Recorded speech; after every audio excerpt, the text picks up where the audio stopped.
Hi hello friends, welcome back to our YouTube channel. ಇವತ್ತಿನ recipe ಬಂದು ಹಿಟ್ಕಿನ ಬೇಳೆ ಸಾರು ಸಿಂಪಲ್ಲಾಗಿ ಹೇಗೆ ಮಾಡೋದಂತ ನೋಡೋಣ ಬನ್ನಿ.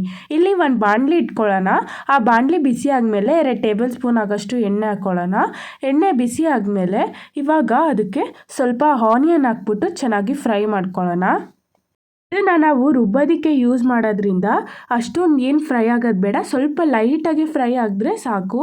ಇವಾಗ ಆನಿಯನ್ಸ್ ಎಲ್ಲ ಲೈಟಾಗಿ ಫ್ರೈ ಆದಮೇಲೆ ಬೆಳ್ಳುಳ್ಳಿನ ಶುಂಠಿನ ಹಾಕ್ಕೊಂಡು ಚೆನ್ನಾಗಿ ಫ್ರೈ ಮಾಡ್ಕೊಳ್ಳೋಣ. ಇದು ಕೂಡ ಅಷ್ಟೇ ಲೈಟಾಗಿ ಫ್ರೈ ಮಾಡ್ಕೊಳ್ಳೋಣ. ಇವಾಗ ಇದನ್ನೆಲ್ಲ ಚೆನ್ನಾಗಿ ಫ್ರೈ ಮಾಡ್ಕೊಂಡ್ಮೇಲೆ ಇವಾಗ ಸ್ಪೈಸಸ್ ಏನೇನು ರುಬ್ಬೋದಕ್ಕೆ ಬೇಕು ಅಂತ ನೋಡೋಣ ಬನ್ನಿ. ಇಲ್ಲಿ ಸ್ವಲ್ಪ ಚಕ್ಕೆ, ಲವಂಗ, ಗಸಗಸೆ, ಸೋಂಪು ಮತ್ತು ಪೆಪ್ಪರು, ಅದಾದಮೇಲೆ ಸ್ವಲ್ಪ ಕಡಲೆ ಪಪ್ಪು ಅದನ್ನ ಹಾಕ್ಕೊಂಡು ಇವಾಗ ಏನು ಇಲ್ಲಿ ಫ್ರೈ ಮಾಡ್ಕೊತಾ ಇದ್ವು ಅದೇ ಬಾಣಲಿಗೆ ಹಾಕ್ಕೊಂಡು ಸ್ವಲ್ಪ ಲೈಟಾಗಿ ಫ್ರೈ ಮಾಡ್ಕೊಳ್ಳೋಣ. ತುಂಬಾ ಸಿಂಪಲ್ಲಾಗಿ ನೀವು ಇದನ್ನು ಮಾಡ್ಕೋಬೋದು. ಸೇಮ್ ಅಲ್ಲಿ ಟೇಸ್ಟೇ ಬರುತ್ತೆ. ಇದನ್ನು ರುಬ್ಬೋದಕ್ಕೆ ನೀವು ಒಲ್ಕಾಲಿದ್ರೆ ಅದರಲ್ಲಿ ರುಬ್ಬಿದ್ರೆ ಸೇಮ್ ಹಳ್ಳಿ ಕಡೆ ಏನು ಹಿಟ್ಕಿನ ಬೇಳೆ ಹಾಕಿ ಅವರೆಕಾಳು ಸಾರು ಮಾಡ್ತಾರೋ ಸೇಮ್ ಅದೇ ಟೇಸ್ಟ್ ಸಿಗುತ್ತೆ. ಇವಾಗ ಇದು ಸ್ಪೈಸಸ್ ಎಲ್ಲ ಚೆನ್ನಾಗಿ ಫ್ರೈ ಮಾಡ್ಕೊಂಡ್ಮೇಲೆ ಇದಕ್ಕೆ ಉದ್ದದಾಗಿ ಕಟ್ ಮಾಡ್ಕೊಂಡಿರೋಂಥ ಟೊಮೆಟೊನ ಹಾಕ್ಕೊಂಡು ಚೆನ್ನಾಗಿ ಫ್ರೈ ಮಾಡ್ಕೊಳ್ಳೋಣ. ಎಲ್ಲನೂ ಇವಾಗ ನಾವು ಇದನ್ನು ಮಿಕ್ಸಲ್ಲಿ ರುಬ್ಬೋದ್ರಿಂದ ಎಲ್ಲನೂ ಉದ್ದದಕ್ಕೆ ಹಾಕ್ಕೊಳ್ಳಿ.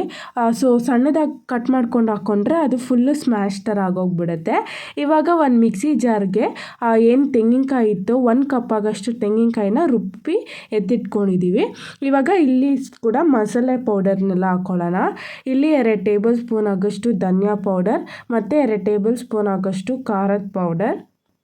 ಇವಾಗ ಮಸಾಲೆ ಪೌಡರ್ನೆಲ್ಲ ಹಾಕ್ಕೊಂಡ್ಮೇಲೆ ಇವಾಗ ನಾವೇನು ಫ್ರೈ ಮಾಡ್ಕೊಂಡಿದ್ವೋ ಅದು ಪೂರ್ತಿ ತಣ್ಣಗಾದ್ಮೇಲೆ ಇದನ್ನು ಮಿಕ್ಸಿ ಜಾರ್ಗೆ ಹಾಕ್ಕೊಳ್ಳಿ. ಮಿಕ್ಸಿ ಜಾರ್ಗೆ ಹಾಕ್ಕೊಂಡ್ಮೇಲೆ ಇದನ್ನು ಚೆನ್ನಾಗಿ ರುಬ್ಕೊಳ್ಳೋಣ. ಇವಾಗ ಇದನ್ನು ನಾವು ಮಸಾಲೆ ಜೊತೆಲೇ ಕೊತ್ತಂಬರಿ ಸೊಪ್ಪು ಹಾಕಿ ರುಬ್ಕೋಬೇಕಾಗಿತ್ತು, ಅದು ಮರ್ತೋಗಿತ್ತು. ಹಾಗಾಗಿ ಅದನ್ನೆಲ್ಲ ರುಬ್ಬಿದ್ಮೇಲೆ ಲಾಸ್ಟಿಗೆ ಕೊತ್ತಂಬರಿ ಸೊಪ್ಪು ಹಾಕ್ಬಿಟ್ಟು ರುಬ್ಕೊಂಡ್ವಿ. ನೀವು ಒಟ್ಟಿಗೆ ಹಾಕ್ಕೊಂಡು ರುಬ್ಕೊಳ್ಳಿ. ಇವಾಗ ಇನ್ನೊಂದು ಕಡೆ ನಾವೇನು ಫ್ರೈ ಮಾಡ್ಕೊಂಡಿದ್ವೋ ಅದೇ ಬಾಣಲೆಗೆ 2 ಟೇಬಲ್ ಸ್ಪೂನ್ ಆಗೋಷ್ಟು ಎಣ್ಣೆ ಹಾಕ್ಕೊಳ್ಳೋಣ. ಅದು ಬಿಸಿ ಆದಮೇಲೆ ಸ್ವಲ್ಪ ಜೀರಿಗೆ ಮತ್ತು ಕರ್ಬೇವು ಸೊಪ್ಪನ್ನ ಹಾಕ್ಕೊಳ್ಳೋಣ.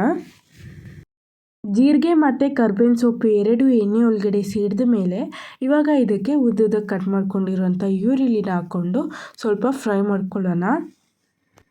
ಇವಾಗ ಈರುಳ್ಳಿನೆಲ್ಲ ಚೆನ್ನಾಗಿ ಫ್ರೈ ಮಾಡ್ಕೊಂಡ್ಮೇಲೆ ಇವಾಗ ಇದಕ್ಕೆ ಆಲೂಗೆಡ್ಡೆ ಮತ್ತು ಹಿಟ್ಕಿನ ಬೇಳೆನ ಹಾಕ್ಕೊಂಡು ಇದು 1-2 ಸತಿ ಚೆನ್ನಾಗಿ ತೊಳ್ಕೊಂಡು ಇದಕ್ಕೆ ಹಾಕ್ಕೊಳ್ಳೋಣ ಬಾಣಲಿಗೆ. ಸೊ ಹಿಟ್ಕಿನ ಬೇಳೆ ಬೇಯೋದಕ್ಕೆ ತುಂಬಾ ಟೈಮ್ ತೊಗೊಳುತ್ತೆ. ಇವಾಗ ಒಂದು ಸತಿ ಚೆನ್ನಾಗಿ ಮಿಕ್ಸ್ ಮಾಡಿದ್ಮೇಲೆ ಇದನ್ನು ಲಿಡ್ ಕ್ಲೋಸ್ ಮಾಡಿಬಿಟ್ಟು ಚೆನ್ನಾಗಿ ಬೇಯೋದಕ್ಕೆ ಬಿಡೋಣ.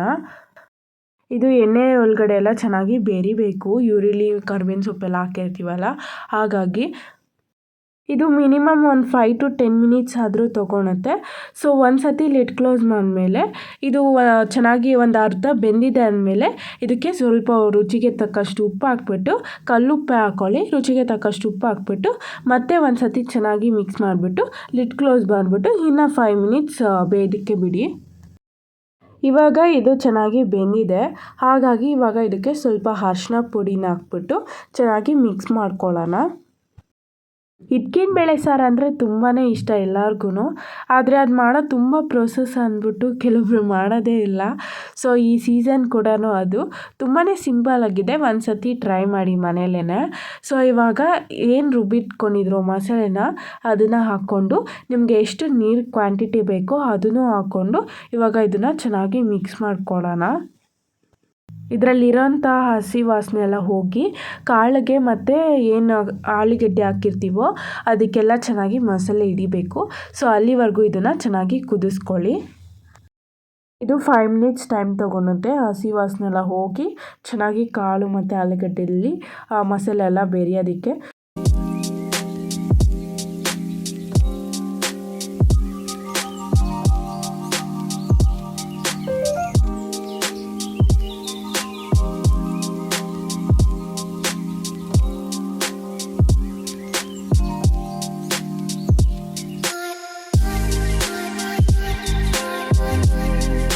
ಇವಾಗ ಇದರಲ್ಲಿರೋ ಅಂಥ ಹಸಿ ವಾಸನೆ ಎಲ್ಲ ಹೋಗಿ ಚೆನ್ನಾಗಿ ಕಾಳೆಲ್ಲ ಬೆಂದಿದೆ. ಸೊ ನೋಡಿದ್ರಲ್ಲ ಎಷ್ಟು ಸಿಂಪಲ್ಲಾಗಿ ಈ ಸಾರನ್ನ ಮಾಡ್ಕೋಬೋದು ಅಂತ. ಸೊ ಖಂಡಿತವಾಗ್ಲೂ ಈ ರೆಸಿಪಿನ ಟ್ರೈ ಮಾಡಿ ಮನೇಲೇ.